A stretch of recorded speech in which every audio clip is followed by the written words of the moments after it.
오늘 함께 보실 하나님 말씀은 다니엘 2장 44절로 해서 45절 2절 말씀이 되겠습니다.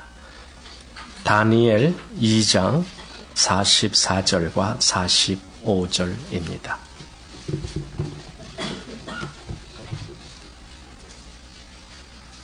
이제 말씀 같이 읽겠습니다. 이 열왕의 때에 하늘에 하나님이 한 나라를 세우시리니 이것은 영원히 망하지도 아니할 것이요 그 국권이 다른 백성에게로 돌아가지도 아니할 것이요 도리어 이 모든 나라를 쳐서 멸하고 영원히 설 것이라.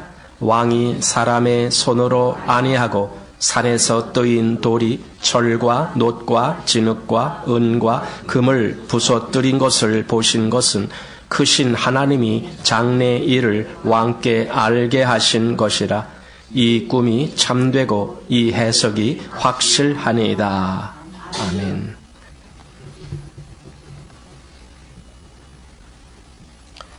지난주에 여러분이 들으신 말씀을 잠깐 기억해 보시기를 바랍니다.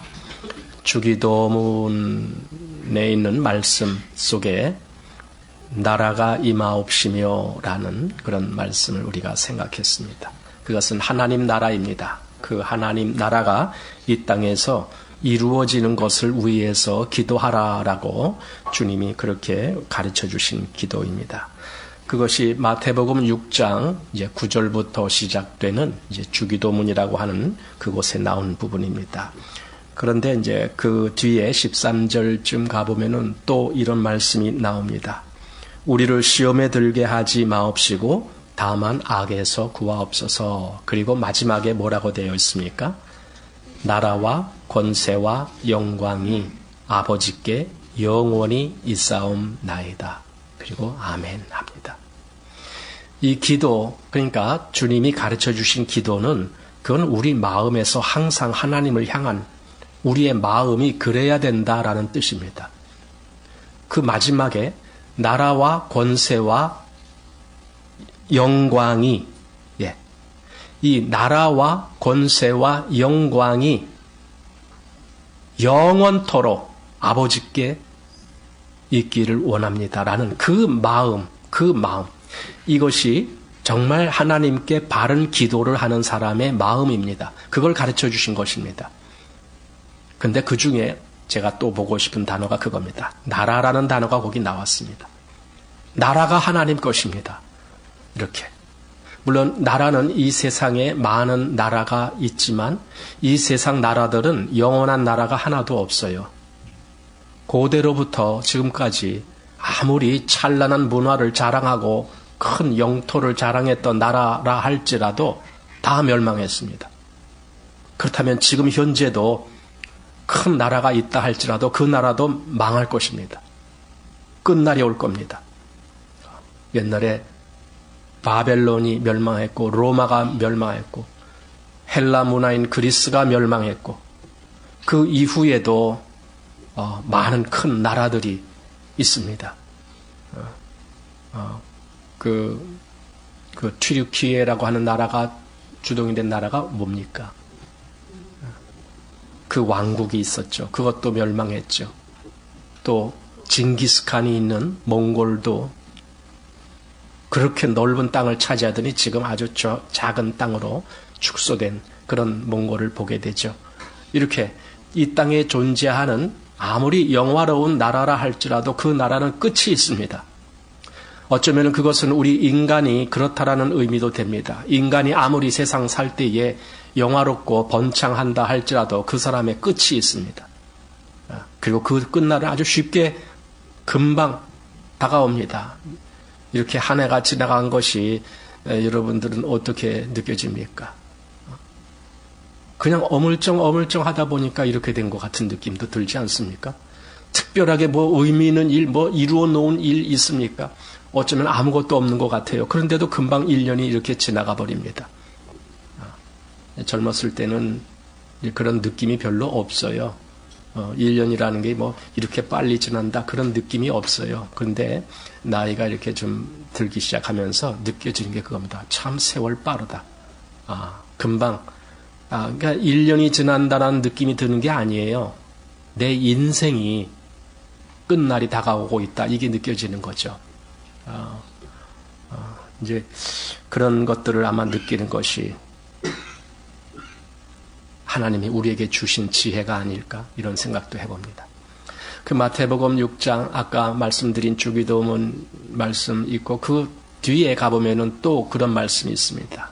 기도할 때에 너희는 먼저 그의 나라와 그의 의를 구하라. 그 나라를 구하라는 겁니다. 그러니까 주님은 이 하나님 나라에 대해서 그것을 우리 마음에 어떻게 가져야 될지에 대해서 말씀을 해주신 거예요. 우리의 기도에 항상 하나님 나라, 그 나라, 그 나라. 예.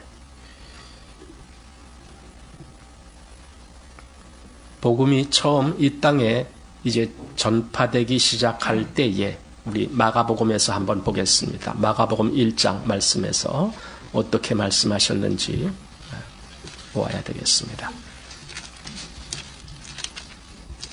자, 마가복음 1장 15절 말씀 보십시오. 예수님이 처음 선포하신 말씀이 이것입니다. 여기 15절 보면은 가라사대 때가 찼고 하나님 나라가 가까웠으니 회개하고 복음을 믿으라 하시더라. 왜 회개하고 복음을 믿어야 되는지에 대한 이유를 하나님 나라가 가까이 왔기 때문에 그렇다. 이렇게 말씀하신 겁니다. 하나님 나라가 가까이 왔다라는 것은 곧 그 나라가 완성될 거고 그 나라가 역사될 거고 이것입니다. 그래서 예수님이 십자가에 죽으시고 부활하신 이후 그리고 성령께서 오신 이후에 교회가 시작이 되고 그것이 하나님 나라가 이 땅에서의 시작이 된 것이고 그 나라가 완성될 때가 이제 다가오고 있는 거죠. 그랬을 때에 이제 더 큰 역사가 이제 나타날 겁니다. 이 세상은요, 그냥 저절로 생긴 게 아니에요. 그리고 이 세상은요, 그냥 저절로 어떻게 끝이 어떻게 저절로 끝날 것이다. 그런 것도 아닙니다. 여러분, 우리도 마찬가지거든요. 우리도 아무 이유 없이 이 세상에 존재하는 것이 아닙니다. 괜히 이 세상에 태어났다가 별로 아무 의미도 없이 살다가 그리고 그냥 죽으면 끝이다. 이것이 인생이 아닙니다. 우리 사람들에게는요, 하나님의 특별한 어떤 목적이 이루어지기 위한 그런 것이 우리 각 사람에게 주어졌어요. 각각의 사람은요, 하나님을 모르고 사는 사람은 정말 하나님을 배역하게 하는 사람이에요. 그래서 하나님을 믿지 아니하는 사람들에게는 영원한 심판이 있는 거예요. 왜냐하면 각 사람에게 하나님은 그 목적을 두셨는데 그 목적을 그냥 팽개쳐 버리잖아요. 사람들이. 우리가 세상에 괜히 존재한 것이 아니거든요. 창세기 1장, 2장, 3장만 잘 보십시오. 하나님이 왜 사람을 창조하셨는지. 아주 특별하게 우리가 우리의 형상대로 우리의 모양을 따라 사람을 만들자라고 하나님의 형상을 따라 하나님의 모양대로 사람이 만들어집니다. 그리고 그 안에 하나님이 생기를 불어 넣으십니다. 그리고 그에게 말씀을 하십니다. 동산 모든 나무 실과는 내가 임으로 먹되 선악을 알게 하는 나무 실과는 먹지 말라. 내가 먹는 날에는 정령 죽으리라. 이렇게 말씀을 하십니다. 이것은 사람과만 하나님이 하신 관계입니다. 어떤 짐승과도 그런 관계 맺지 않으셨습니다. 이것은 사람에게 하나님이 특별한 어떤 의도를 갖고 계신다는 뜻입니다. 그랬는데 사람들이 하나님 알기를 싫어하고 대수롭지 않게 여기고 이 하나님의 말씀인 성경 말씀을 거들떠보지도 않고 그럽니다. 마음에 두기 싫어합니다. 로마서에 있는 말씀대로 저희가 마음에 하나님 두기를 싫어했다 그랬죠. 그래서 하나님이 저희를 그 상실한 마음대로 내버려 두셨다 그랬죠. 이게 이 세상이잖아요. 그러니까 세상은 점점 더 하나님 없이 자기들끼리 잘 산다 이렇게 살아가고 있잖아요. 여러분 요즘 과학과 문명, 문화 이런 것들이 발전하고 발달하고 하면서 뭐가 보입니까? 여러분 이 세상에 끝이 다가오고 있다는 것이 보입니까? 아마 하나님이 말씀 안 하셨다 할지라도 이 세상은 점점점 그 종말을 향해 가고 있는 것처럼 보입니다. 얼마 전에 미국에서 그 실험한 적이 있었잖아요. 여러분 요즘 그 유행하는 거 뭡니까? 챗 GPT 뭐 이런 거 있잖아요. AI란 말이죠. AI, 인공지능의 AI. 이 AI를 가지고 이제 여러 가지 시험을 합니다.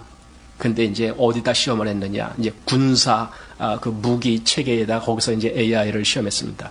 AI가 조종하는 그 비행기, 무인기가 아니고 AI가 조종하는 비행기 이런 걸로 적과 이제 싸우는 그런 것을 이제 컴퓨터로 가상 시나리오를 만들어서 그렇게 합니다. 그런데 이 AI가 기가 막히게 하여튼 아니 그럴 거 아닙니까? 예를 들어 사람이 실제로 조종사가 타서 그 조종하는 비행기는 제한이 있다고요. 일정 속도 이상을 못 넘어가요. 왜냐하면 넘어가면은 사람이 이게 대처를 못하게 돼 있어요. 우리 보는 시각도 이게 한계가 있어요. 너무 빠르면은 제대로 몰라요.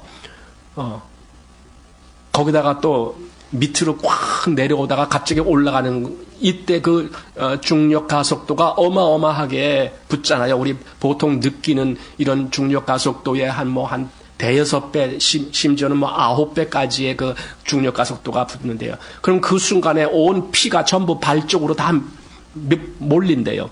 그 머리에 피가 안 가는 거예요. 그 순간에 갑자기 머리가 하얘지는 거예요. 안 보이는 거예요. 아무것도. 이렇게 되는 거예요. 그걸 이기기 위해서 많은 훈련들을 하잖아요. 그런데 AI가 조종할 때는요, 그게 필요가 없어요. 마음대로 움직여도 되는 거예요.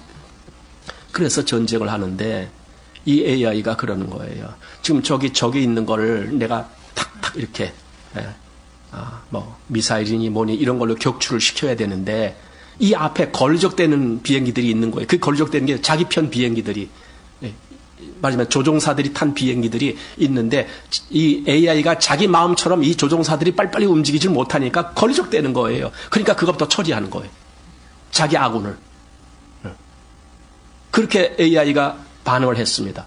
그래서 이 AI를 통제하는 또 이제 그 밑에 그런 조종실이 있을 거 아닙니까? AI가 잘 하는지 못하는지 감시하고 하는 거기서 저 AI가 지금 이상한 짓을 한다. 그걸 못하게 해야 되겠다 하고 막 이렇게 못하도록 막 이렇게 지시를 하고 그러니까 이 AI가 어떻게 하는 줄 아세요?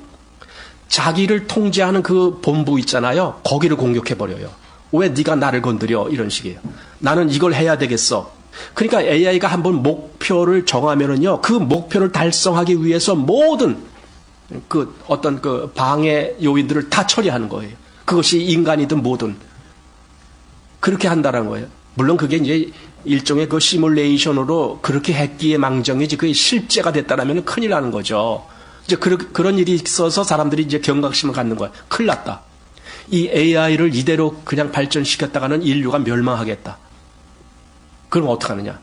이 통제가 완벽하게 이루어지지 아니하면은 AI를 계속 이렇게 발전시키는 것이 안 된다. 이제 이런 많은 의견들을 내세우고 그렇게 한다고 했습니다. 그런데 모든 사람들이 거기에 동의한 건 아닙니다. 어떤 사람은 아닙니다. 그럴 필요 없습니다. 얼마든지 AI가 잘 이렇게 할 수 있는 그런 걸 우리가 개발하면 됩니다. 뭐 이런 식으로 해서 합니다. 어쨌든 그래서 지금 이 AI가 발전하는 그 속도가 어마어마합니다. 이 챗 GPT도 지금 버전 4가 나왔던가요? 그럼 이제는요, 영어회화 공부도 그 챗 GPT를 통해서 걔하고 합니다. 걔가 완전히 사람처럼 맞게끔 나와 대화를 합니다. 옛날에는 이제 전혀 상상도 못한 그런 일인데, 이제는 화면에 얼굴까지 내가 원하는 얼굴, 미국에 있는 어떤 사람 얼굴 딱 띄워놓고, 그리고 직접 대화하는 식으로 이렇게 또 합니다. 그런데 이 발전 속도가 너무 빨라서 이제 그쪽에 일하는 사람들이 하는 얘기가 그래요. 한 4년 정도만 지나면 인간 정도의 인간의 뇌 정도 그런 성능을 발휘하는 AI가 되겠다. 이렇게 얘기를 해요. 여러분 그 얘기 들을 때 소름 끼치지 않습니까? 저는 소름 끼쳤어요. 왜 그러냐면은 문제는 4년이 아니잖아요. 그럼 10년 후에는 어떻게 된다는 거예요?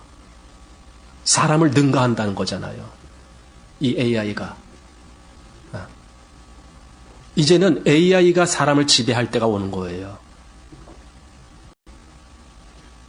그게 뭘 뜻하는 겁니까? 인간의 역사는 이제 끝났다 그 뜻이에요. 이제 기계가 역사하는, AI가 역사하는 거예요. 인간은 이제 더 이상 인간의 문명이라는 것은 끝났다라는 것 뜻이에요. 그럼에도 인간들은 서로를 멸망시키려고 계속 무기만 개발하잖아요. 핵무기들을 왜 그렇게 많이 만드는지 몰라요. 그거 다 쓰지도 못하면서. 왜냐하면 그거 쓰는 날에는 끝나거든요. 인류가. 그러니까 쓰지도 못하는 거예요. 근데도 엄청 만들어요. 참 인간이 얼마나 우매하고 얼마나 악하냐고요. 악하기 때문에 그렇게 적을 죽이기 위한 수단을 강구하는 거 아닙니까? 그게 악한 거예요. 인간이 서로 악하기 때문에 원수가 되고 적이 되고 그러는 거 아니에요. 그럼 왜 인간 속에 그런 악한 기질이 나오냐고요. 도대체 왜? 서로 잘 살면, 아니 심지어는 이런데 우리가 보는 짐승들 보세요. 짐승들도 가끔 싸우긴 해요. 싸우다가도 그 짐승들이 평생 싸웁니까? 싸우다가도 또 잘 놀아요. 지들끼리도. 짐승들도 그래요. 요즘 허다못해 개 많이 기르잖아요. 반려견 해가고 개들 얼마나 잘 노는지 몰라요. 서로 간에 친구 되고 막 그러고. 근데 인간은 그러질 못하는 거예요. 인간은 자기 아니면 다 적이에요. 자기 나라 아니면 다 적이에요. 이 지구상에 180 몇 개의 나라가 있다 그래. 그러니까 우리나라 외에는 다 적이에요. 그러니까 적군이 180 몇 개가 되는 거예요. 잠재적인 적 이러잖아요. 아무리 우호 국가라 그래도 언제 적이 될지 모른다. 이제 이러고 있잖아요. 그게 인간이에요. 그런데 그런 상황을 맞이하면서도 하나님을 찾지 않는 거죠. 이게 뭔가 고장난 건데 이 인간들은요 고장난 거예요. 아담 이후부터 모든 인간들은 고장났어요. 왜 고장났느냐 하면요 인간을 통제하는 그 우두머리가 사단이에요. 사단이 인간을 통제하고 있기 때문에 인간의 마음속에 그렇게 적군, 남을 적으로 삼으려는 이런 마음들이 생기게끔 그렇게 유도를 하잖아요. 이게 사단의 역사거든요. 하나님을 저버렸기 때문에 그 마음에 이런 온갖 미움이 다 생긴 거예요. 거기 로마서 1장을 한번 보십시오.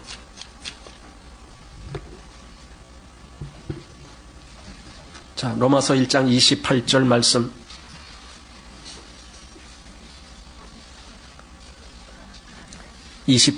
또한 저희가 마음에 하나님 두기를 싫어하며 하나님께서 저희를 그 상실한 마음대로 내어버려 두사 합당치 못한 일을 하게 하셨으니 곧 모든 불의, 추악, 탐욕, 악의.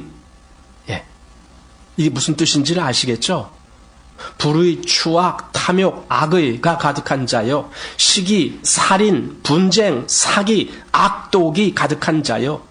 수근수근하는 자요, 비방하는 자요, 하나님의 미워하시는 자요, 능욕하는 자요, 교만한 자요, 자랑하는 자요, 악을 도모하는 자요, 부모를 거역하는 자요, 우매한 자요, 배약하는 자요, 무정한 자요, 무자비한 자라.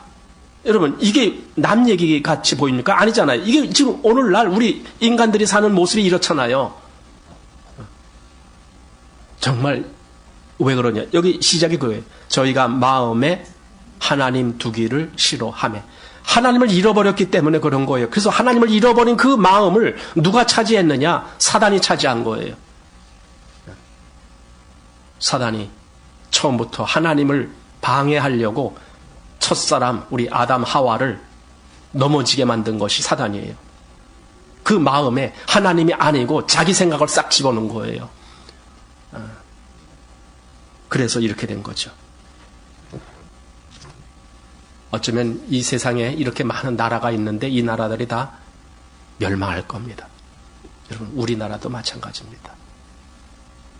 언제 어떻게 멸망할지 모르겠지만 분명한 것은 멸망할 겁니다. 때가 되면은.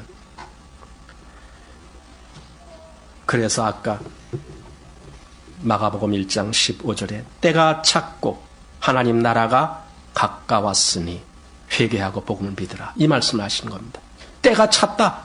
그리고 하나님 나라가 가까이 왔다. 이 세상 나라가 아니고 하나님 나라가 가까이 왔다.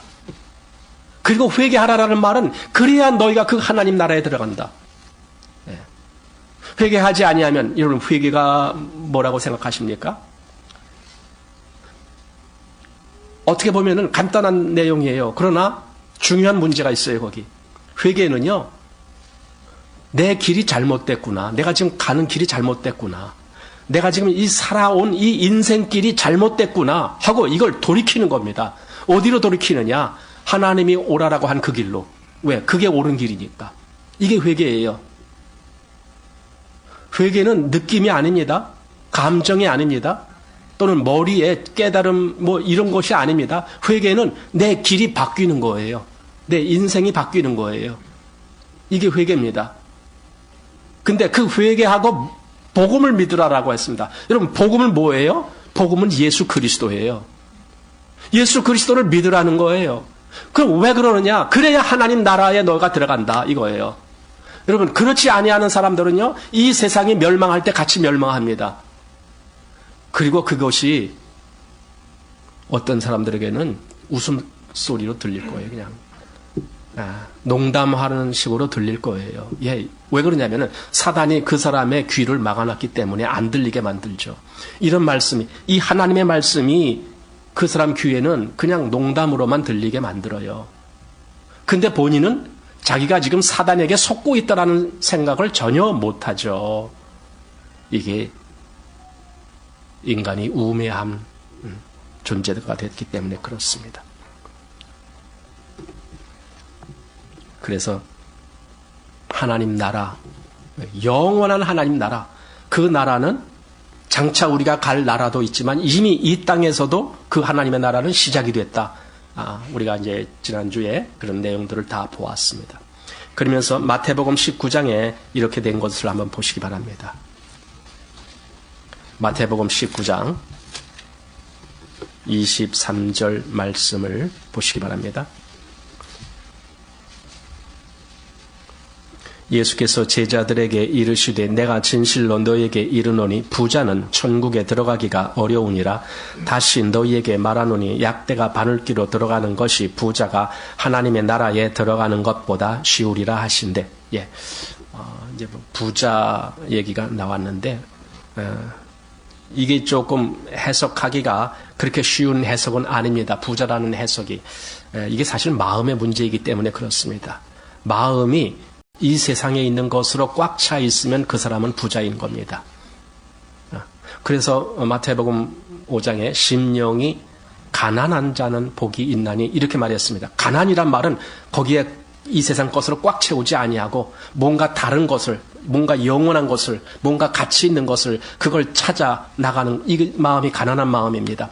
근데 여기는 이제 부자가 돼 있습니다. 근데 사실은 부자가 뭐냐면 세상 것으로 꽉 채우는 거라 그랬는데 근데 보세요.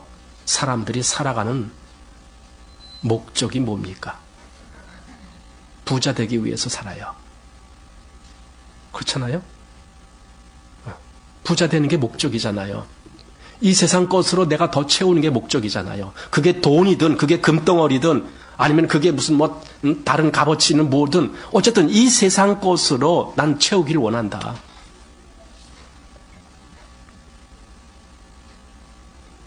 어제 신문에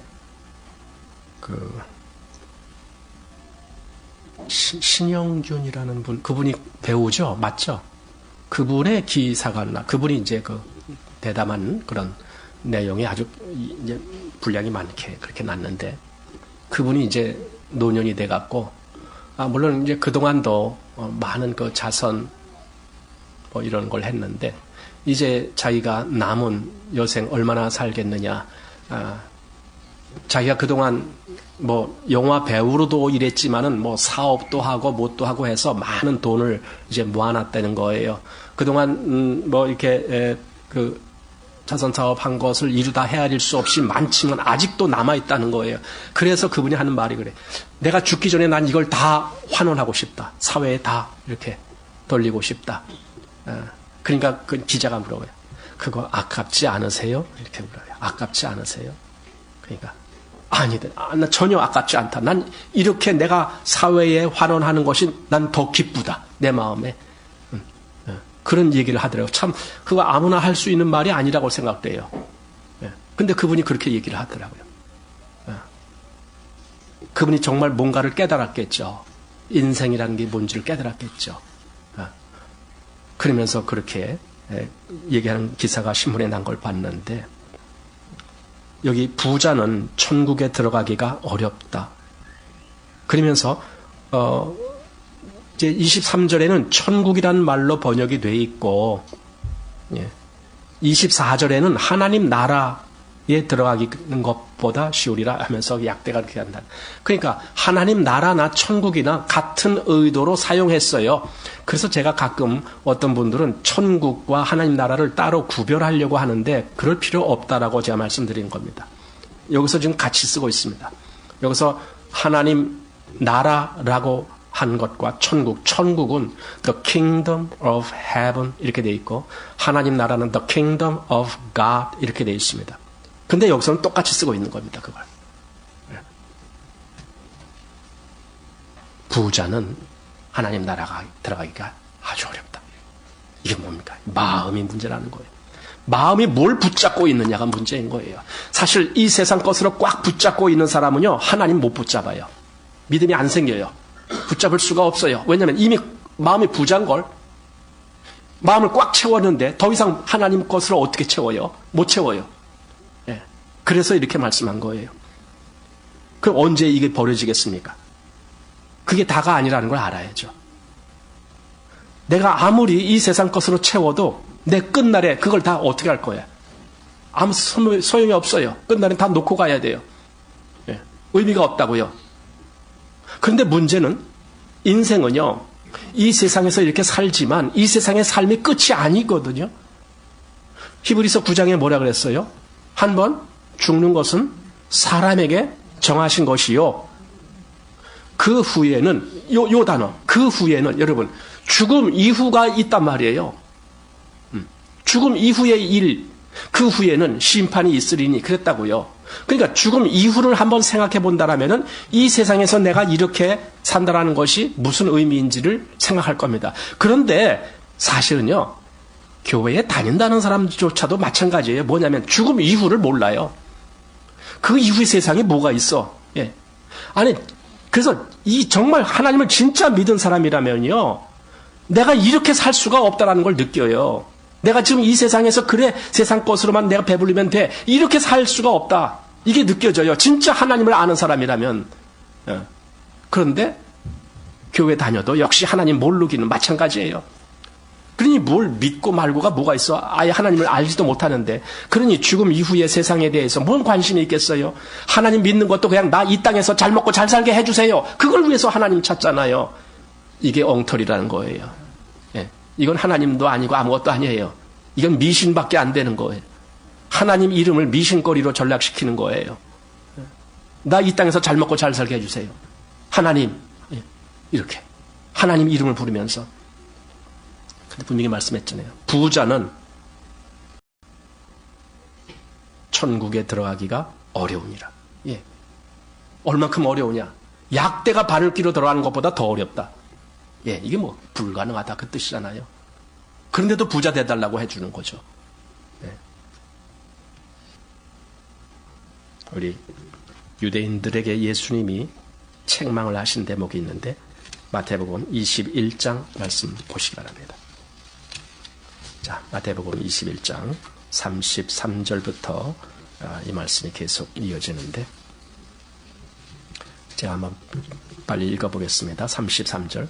다시 한 비유를 들으라. 한 집 주인이 포도원을 만들고 산을로 두르고 거기 적지 않은 구유를 파고 망대를 짓고 농부들에게 새로 주고 타국에 갔더니 실과 때가 가까우매 그 실과를 받으려고 자기 종들을 농부들에게 보내니 농부들이 종들을 잡아 하나는 심히 때리고 하나는 죽이고 하나는 돌로 쳤거늘 다시 다른 종들을 처음보다 많이 보내니 저희에게도 그렇게 하였는지라 후에 자기 아들을 보내며 가로되 저희가 내 아들은 공경하리라 하였더니 농부들이 그 아들을 보고 서로 말하되 이는 상속자니 자 죽이고 그의 유업을 차지하자 하고 이에 잡아 포도원 밖에 내어 쫓아 죽였느니라. 그러면 포도원 주인이 올 때에 이 농부들을 어떻게 하겠느냐? 저희가 말하되 이 악한 자들을 진멸하고 포도원은 제때에 실과를 바칠 만한 다른 농부들에게 새로 줄지니이다. 예수께서 가라사대 너희가 성경에 건축자들이 버린 돌이 모퉁이 머릿돌이 되었나니 이것은 주로 말미암아 된 것이요 우리 눈에 기이하도다 함을 읽어본 일이 없느냐. 그러므로 내가 너희에게 이르노니 하나님의 나라를 너희는 빼앗기고 그 나라의 열매 맺는 백성이 받으리라. 예. 맨 마지막에 하나님 나라에 대한 말씀이 나옵니다. 지금 여기 이 사람들에게 이게 뭐냐면 한 예를 든 겁니다. 어떤 사람이 주인이 자기 포도원을 농부들에게 맡겨준 거예요. 말하자면 새로 준 거죠, 새. 그러면 그 새 삭을 받아야 되잖아요. 농부들이 거기서 줬으면 그 중에 자기 주인에게 다시 주는 것이 있어야 되잖아요. 그래서 주인이 자기 종들을 보내는 겁니다. 너 농부들이 농사 줬으니까 그 포도원 농사 줬으니까 거기서 새를 받아와라. 이거예요. 그 종들을 보냈어요. 그랬더니 이 농부들이 어떻게 했습니까? 그 주인이 보낸 종들을 때리고 죽이고 쫓아내고 이렇게 했습니다. 그 다음에 또 더 많이 보내서 또 그러는 거예요. 그래 마지막에는 이 농부가 어떻게 했습니까? 내 아들을 보내야 되겠다. 종을 보내는 것이 아니라 내 아들을 보내야 되겠다. 그 아들을 보냈더니 이 농부들이 어떻게 했습니까? 야 저기 주인의 아들이 온다. 저 아들만 죽이면은 주인이 상속할 아들이 없어지니까 이게 다 우리 거가 될 거야. 그리고 아들을 죽였다니까요. 이게 농부들의 악한 모습입니다. 근데 그게 뭔 소리입니까? 그게 이 세상이 그렇다는 거예요. 그리고 이 세상의 대표인 이스라엘이 그랬고, 특별히 이스라엘이 지금 그런 거예요. 하나님이 이스라엘에게 과거에 많은 선지자, 하나님의 사람들을 보내는 거예요. 즉 하나님의 종들을 보내는 거예요. 그랬더니 이스라엘이 어떻게 했어요? 종들을 막 죽이고 때리고 했잖아요. 뭐 이사야 보내고 예레미야 보내고 호세아, 요엘, 아모스 이런 선지자들을 어떻게 했어요? 그들이 함부로 대하고 때리고 그랬잖아요. 예. 그래서 마지막에 하나님이 그러는 거예요. 이제는 내가 내 아들을 보내야 되겠다 하고 당신의 아들 예수 그리스도를 보내신 거예요. 유대 땅에. 그랬더니 유대인들이 어떻게 했어요? 예수를 죽여라 그래서 죽였잖아요. 십자가에 못 박혀서. 지금 이 모습이 그거예요. 그래서 지금 마지막에 어떻게 됐어요? 예수님이 이 사람들한테 유대인들한테 물어보는 거예요. 이렇게 됐을 때 과연 어떻게 하는 것이 옳겠느냐? 그랬더니 사람들이 대답을 잘해요. 여기 41절에 저희가 말하되 이 악한 자들을 진멸하고 포도원은 제때에 실과를 바칠 만한 다른 농부들에게 새로 줄지니이다. 이 사람들은 지금 이 비유가 자기들한테 하는 비유인 줄을 모르고 이렇게 대답을 해버렸어요. 근데 이거 실상 뭐예요? 니들이 바로 지금 그러고 있는 거 아니냐 이거예요. 니들이. 예. 그래서 여기 43절에 그러므로 내가 너희에게 이르노니 하나님 나라를 너희는 빼앗기고 이거예요. 너희는 하나님 나라를 빼앗겨. 다시 말해서 너희는 하나님 나라를 차지할 수 없어. 너는 그 나라 밖에 있을 거야. 그리고 그 다음에 뭐라 그럽니까? 그 나라의 열매 맺는 백성이 받으리라. 이렇게. 그 나라, 그러니까 합당한 열매 맺는 백성이 그 나라를 받을 것이다. 그게 누굽니까? 진짜 믿는 사람들. 진짜 믿는 사람들. 그들이 하나님의 나라를 차지하게 되는 거예요. 자, 이런 예들이 성경에 많이 나오지만은 오늘 그 내용을 다 볼 수는 없는데 오늘 다니엘서 우리가 보았습니다. 다니엘 2장 말씀은요.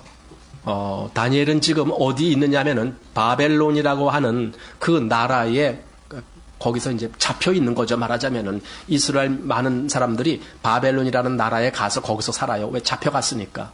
이스라엘 나라를 바벨론이 그 느부갓네살이라고 하는 임금이 이스라엘을 침략해갖고 뭐 이스라엘뿐만 아니라 그 주변에 다 많은 나라들을 잡았습니다. 그래서 바벨론이 굉장히 큰 나라가 됐습니다.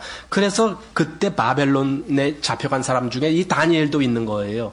근데 다니엘은요, 하나님께 계속 그 믿음을 변치 않고 하나님을 찾고 했던 사람인데, 근데 어느 날 느부갓네살이 꿈을 꿨어요. 꿈을 꿨는데 신상이 보이는 거예요. 신상. 그러니까 어떤 신처럼 이렇게 상을 막 크게. 근데 이 머리가 금으로 돼 있어요. 그 다음에 이 가슴이고 여기는 은으로 돼 있어요. 그 다음에 또 이 허리 이쪽은 뭐 동으로 돼 있어요. 그 다음에 다리 이쪽은 뭐 철로 돼 있어요. 이상한 신상이다. 이게 뭘까? 너무나 그게 아주 눈에 선명하게 보이는 것 같고, 그러니까 이 느부갓네살 왕이 정말 그거를 해석하고 싶어서 끙끙끙끙거렸는데 결국은 다니엘한테 이제 다니엘을 만나서 다니엘이 그걸 해석해 주는 거예요. 오늘 읽은 대목이 바로 그겁니다. 다니엘이 해석해 주는 대목입니다. 그런데 이제 오늘 그걸 전체를 보려고 하는 것은 아닙니다. 오늘 읽은 44절 말씀 이렇게 되어 있습니다. 이 열왕의 때에, 아니 열왕이니까 그 앞에 좀 봐야 되겠습니다. 왜냐면은요, 이 금머리 또는 또는 동, 또 철, 이게 다 뭔지 그걸 좀 알아야 되잖아요. 그게 어디부터 나오냐면 38절부터 나올 겁니다. 보십시오. 38절. 인생들과 들짐승과 공중의 새들 어느 곳에 있는 것을 물어나고 그것들을 왕의 손에 붙이사 다스리게 하셨으니 왕은 곧 금머리니이다. 즉 지금 다니엘이 뭘 선포하냐면은 느부갓네살이요, 당신이 지금 이 큰 바벨론 이 전체를 당신이 장악하고 있는 이 모습에서 당신이 바로 금이에요. 그 머리가 금으로 됐는데 당신이 그 머리예요. 이거예요. 자, 그런데 그 다음 보십시오. 왕이 곧 금머리니다. 그 다음에 왕의 후에 왕만 못한 다른 나라가 일어날 것이요. 예. 그러니까 은이니까 금보다는 못하잖아요. 다른 나라가 일어날 거예요. 그 다음에 또 셋째로 놋 같은 나라가 일어나고, 셋째는 이제 놋, 그러니까 금보다는 못한 게 은이고 은보다 못한 게 놋이고 놋보다 못한 게 철이에요. 그래서 그 다음 또 네 번째 40절에 넷째 나라는 강하기가 철 같으리니 철은 모든 물건을 부서뜨리고 이기는 것이라. 여러분 여기 말할 때 여러분의 그 단어에 이런 단어가 나온 걸 잘 보세요. 뭐냐면 39절에 왕의 후에 왕만 못한 다른 뭐가 나와요? 나라. 예, 나라가 나라. 또 그 다음 셋째로 놋 같은 뭐예요? 나라. 그 다음에 40절에 넷째 뭐요? 나라. 계속 나라. 이 세상에 이런 나라들이 생기고 없어지고 생기고 없어지고 또 생기고 또 생기고, 이걸 계속 얘기한 거예요. 그 다니엘이 여기서 말한 요 네 번의 나라만 있겠습니까? 아니죠. 이 세상 전체가 나라들이 생겼다 없어지고 생겼다 없어지고 계속 그걸 반복한 거 아닙니까? 그게 이 세상 나라라는 거예요. 이 세상 나라. 자, 그렇게 하고 44절 보는 거예요. 이 열왕의 때에, 이 열왕이라는 것은 이 세상 그 나라들이 계속 또 생기고 또 생기고 또 생기고 없어지고 그 왕들이 계속 그렇게 이어질 거 아닙니까? 그게 열왕이에요. 그게 이 세상의 임금들. 근데 이 열왕의 때에 하늘의 하나님이 뭐래요? 한 나라를 세우시리니, 다른 나라를 세운다는 거, 이 세상이 아니고 이 세상에 그 열왕이 많지만은 그런 열왕 따라서 같은 그런 나라가 아니고 아주 특별한 나라를 세우신다. 이거 한 나라를 세우시리니, 이것은 무슨 나라예요? 영원히 망하지도 아니할 것이요, 그 국권이 다른 백성에게로 돌아가지도 아니할 것이요. 이건 뭐예요? 그 나라가 멸망해서 국권을 빼앗기는 그런 경우도 없다, 그 말입니다. 도리어 이 모든 나라를 쳐서, 여기서 이 모든 나라는 말은 아까 앞에서 말한 금, 은, 노, 철, 이런 세상에 있는 그 많은 나라들, 그걸 오히려 더 깨부순다 이거예요. 이 나라가, 하나님이 세울 이 특별한 나라가. 그래서 왕이 사람의 손으로, 요건 안 읽었으니까 요건 관두겠습니다. 자, 이렇게 될 일이 있다. 요게 지금 다니엘이 느부갓네살 왕이 꾼 꿈을 해석해 준 거예요. 그런데 이건 미래에 될 일이에요. 당장 느부갓네살 왕에게도 해당이 되지만 그 앞으로 이런 일이 있을 거다, 이런 일이 있을 거다. 그리고 최종적으로 하나님이 세우신 한 나라가 있을 것이다, 이거예요. 여러분, 아까 우리 기도할 때 예수님 뭐라고 기도하라고요? 나라가 임하옵시며, 그리고 나라와 권세와 영광이 영원토록 아버지께 있나이다. 그 나라라는 말이 거기 계속 나오잖아요. 그 나라는 여기 지금 하나님이 세우실 한 나라를 이야기하는 거예요. 이 세상 나라가 아닙니다. 이 세상 나라는 다 없어질 거예요. 다 깨질 거예요. 왜냐면은 그 다음 안 읽었지만 45절에 그랬습니다. 보십시오. 왕이 사람의 손으로 안해하고 산에서 뜨인 돌이 철과 놋과 진흙과 은과 금을 부서뜨린 것을 보신 것은, 그러니까 어떤 돌이 날라와 갖고는요, 이 큰 신상, 금, 은, 놋, 그 다음에 철로 된 이 신상을 그냥 탁 쳐서 깨뜨렸다니까요. 그게 뭡니까? 이 돌이 뭘 얘기하는 거예요? 이게 예수님을 얘기하는 거고 하나님 나라를 얘기하는 거예요. 이것이 이 세상 나라를 딱 쳐서 부서뜨리는 거예요. 그게 이 세상 나라가 결국은 멸망이다, 그 뜻이에요. 그렇게 될 날이 오고 있어요. 그래서 모든 영광, 모든 나라 다 하나님 손에 있게 되는 거예요. 하나님의 통치자예요. 하나님이 모든 역사를 주관하시고 있어요. 하나님의 그 역사권을 인정하는 거예요. 예, 하나님이 주인이십니다. 여러분, 하나님 믿는다는 것은요, 그거예요. 하나님이 주인이십니다. 하나님이 이 모든 세상 권세 하나님이 가지고 계십니다. 나도 내가 주인이 아니고 하나님이 나의 주인이십니다. 나는 피조물일 뿐입니다. 이게 믿는 거예요. 하나님 믿는다는 것을 사람들이 너무 몰라요. 내 모든 고난은 하나님께 있습니다. 이게 믿는 거라니까요. 그래서 나를 하나님께 복종시키는 거예요. 근데 이게 싫어요. 사람들은요, 자기 혼자 독단적으로 있길 원해요. 그래서 말을 안 들어요. 아니, 옆에서 하는 사람의 말도 안 듣는데 하나님 말을 왜 들어? 이렇게 되는 거잖아요. 여러분, 하나님 말씀을 들려줘 보세요. 사람들이 쉽게 받아들이는 거 안 믿어요. 그딴 거 너나 믿어 이래요. 왜? 기분 나쁘거든요. 하나님 말씀은요, 내 모든 고난을 하나님이 주인이시다라고 고백을 하게 되는 건데, 그걸 왜 해?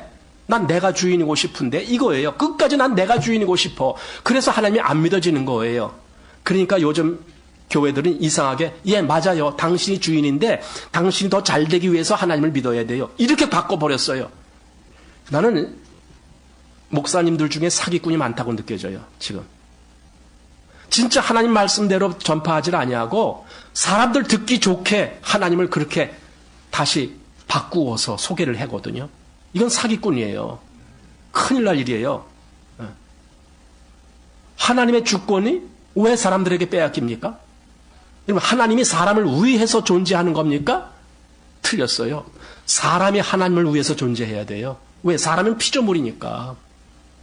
아까 제가 얘기했잖아요. 그 AI가 지가 너무 발전하다 보니까 지가 주인 노릇하려고 그래요. 바로 그 문제잖아요. 그러니까 사람들이 어떻게 했어요? 이제 그만 하고 딱 끝이게 하잖아요. 어떻게 네가 주인 노릇하려고 그래? 주인은 나야. 하나님이 인간들을 창조하시고 이 세상에 살게 하셨는데, 그런데 사람들은 자기가 주인인 것 같아. 그래서 아까 로마서 1장 저희가 마음에 하나님 두기를 싫어하며, 나 더 이상 하나님 명령 같은 거 필요 없어요. 하나님 말씀 같은 거 필요 없어요. 난 내가 알아서 살아요. 이게 그거예요. 저희가 마음에 하나님 두기를 싫어하며, 그래서 하나님이 그냥 놔버려 둔 거예요. 그래, 네가 내 말 듣기 싫어하면 그럼 네 맘대로 한번 살아봐. 그랬더니 모든 불의, 추악, 탐욕, 악의 시기가 가득한 자요. 예. 온갖 그 불의한 일들이 그 마음속에서 다 그냥 솟아나는 거예요. 이게 인생이에요. 그래서 인생들이 계속 전쟁만 하는 거예요. 인간의 역사를 보세요. 수천 년 역사가 있다. 뭐예요? 전쟁 역사지 뭐. 다른 거 있어요? 평화롭게 잘 살았다. 그 역사가 얼마나 있어요? 잠깐 있는 것 같다가 또 전쟁, 잠깐 있는 것 같다가 또 전쟁. 맨날 전쟁만 한 거예요, 인류의 역사는요.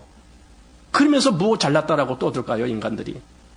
인간은 원래 이렇게 악한 존재구나. 그런데 여기 아까 하나님 나라, 이 한 나라를 세우리니 이것은 영원히 망하지도 아니할 것이요. 이거예요. 그 나라는 망하지도 아니한 나라가 있어요. 예, 이게 하나님이 세우시는 나라예요. 그 나라, 그래서 모든 영광을 하나님께 돌리는 거예요. 우리 다니엘 여기 좀 지나서 4장을 말씀 한번 보십시오. 느부갓네살 임금이 나중에 그가 이렇게 고백하는 대목이 나와요. 그 이방 왕조차도 이런 고백을 하는 거예요. 4장 3절 말씀 보십시오.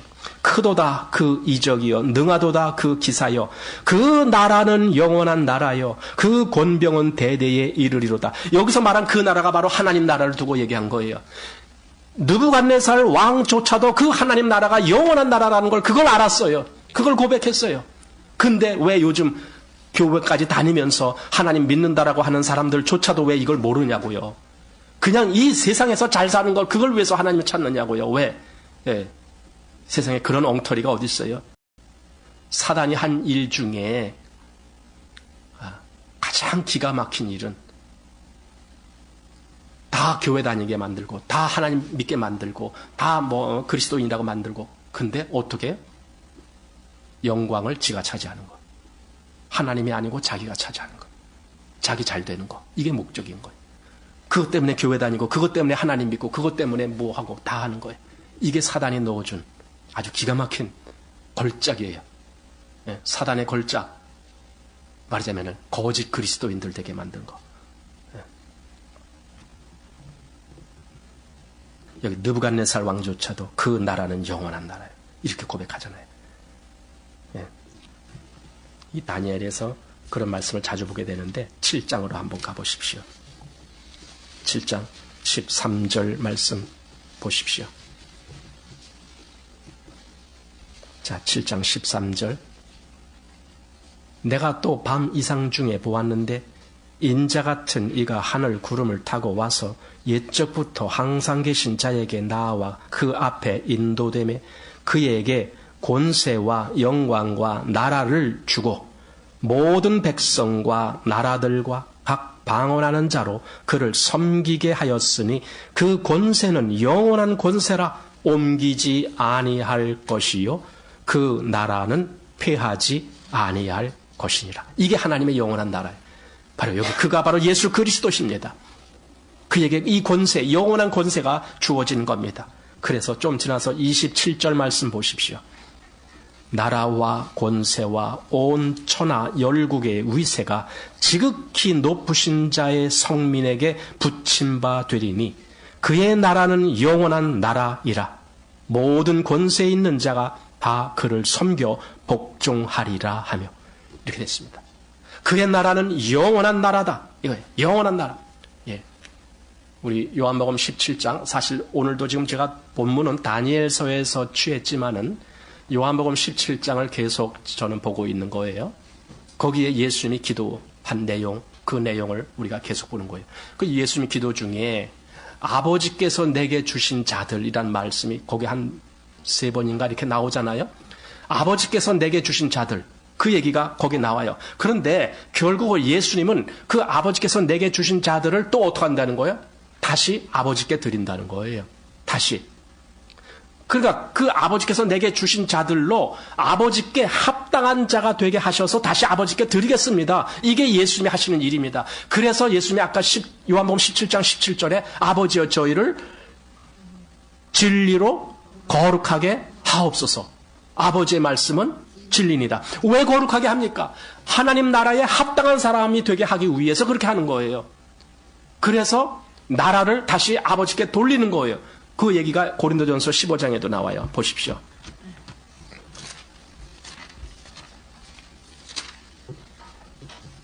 (24절) 말씀 보십시오. 이제 부활 이야기를 하면서 나온 이야기입니다. 자, 24절. 그 후에는 나중이니 저가 모든 정사와 모든 권세와 능력을 멸하시고, 이게 세상에 속한 것들, 그런 권세, 능력, 이걸 다 멸하시고, 그 다음에 나라를 아버지 하나님께 바칠 때라. 이 역사가 일어나는 거예요. 이 나라, 이건 영원한 나라예요. 하나님의 나라예요. 하나님이 세우신 나라예요. 그 나라, 여러분, 그 나라가 중요한 거예요. 그게 바로 이 땅에서는 하나님의 나라가 이 땅에서 이루어지는 교회를 의미하는 것이고, 그 교회가 장차 들어갈 영원한 하늘나라, 그걸 이야기하는 겁니다. 그 나라. 그런데 거기에 더 중요한 것은 하나님이 주권적으로 역사하신다는 거예요. 하나님이 거기에 왕이신 거예요. 하나님이 거기에 대장이신 거예요. 하나님이 거기에 주권이 역사되어지고 있어요. 그래서 나라라고 말하는 겁니다. 하나님 나라. 예, 하나님이 역사하시는 나라. 그 하나님 나라가 영원한 나라입니다. 시간이 많이 지나서 제가 줄이겠습니다. 뭐냐면요, 여러분, 우리가 요즘 계속 성경을 보면서 뭘 느낍니까? 우리가 하나님 나라다. 여러분, 그거 느끼십니까? 우리가 하나님 나라예요. 우리 요한계시록에서도 그 말씀부터 시작했잖아요. 요한계시록 1장 말씀 보십시오.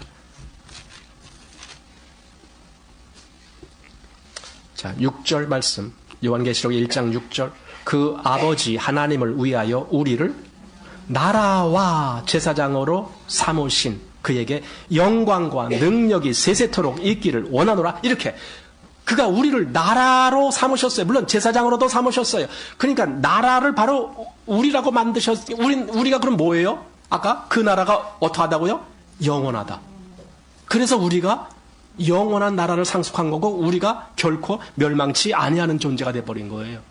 왜냐하면 그 나라는 영원한 나라니까. 그 권세는 없어지지 아니하는 권세니까. 하나님이 우리를 다스리시는 이 나라는 영원한 나라입니다.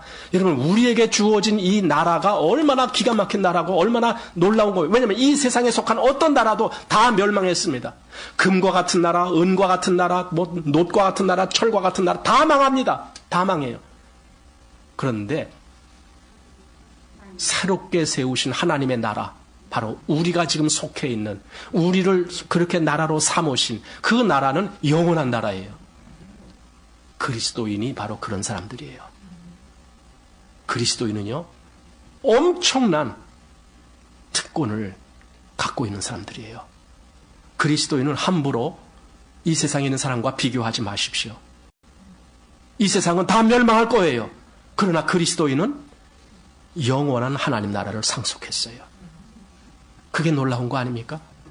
이 세상에 어떤 것으로 그걸 비교할 수가 있습니까? 그런데도 그 말을 듣기 싫어합니까?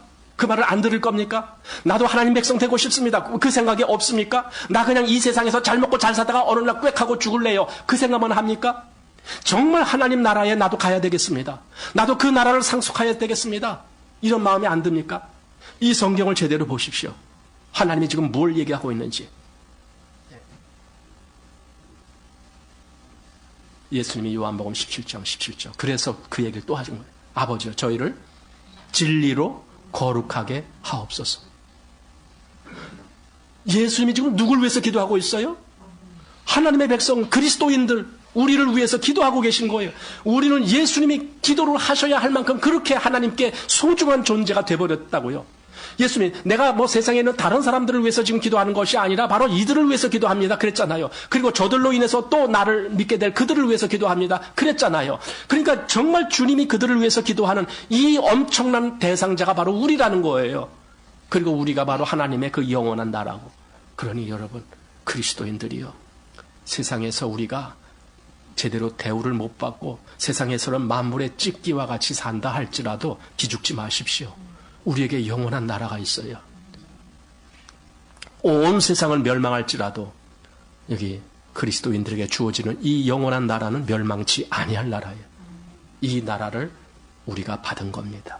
그러니 그리스도인들이요, 이 기쁨으로, 나는 영원한 나라를 상속할 존재야, 이 기쁨으로 사십시오. 기도하겠습니다. 여호와 하나님, 우리가 감당치 못할 그런 나라이지만 그래도 하나님이 우리에게 주셨고, 그로 인하여 우리의 온 마음에 뜨거움으로 충만케 하신 이 나라를 우리가 받았습니다. 세상에서는 우리가 아무것도 아니고 오히려 찌꺼기와 같은 존재로 비춰질지라도 하나님, 그것은 우리가 개의치 않습니다. 세상이 우리 보고 뭐라고 손가락질을 한다 할지라도 그것은 우리에게 아무것도 아닙니다. 우리에게는 장차 우리가 들어갈 그 영원한 나라가 있기에, 그리고 우리가 그 나라 백성이기에, 그 나라 통치하시는 하나님이 우리의 하나님이시기에 우리가 얼마든지 이 세상을 등지고 하나님을 향해 나아가려고 합니다. 오 하나님, 우리 마음에 이 믿음으로 우리가 힘있게 하나님께 나아갈 수 있도록 우리를 붙잡아 주시옵소서. 예수님 이름으로 기도합나이다. 아멘.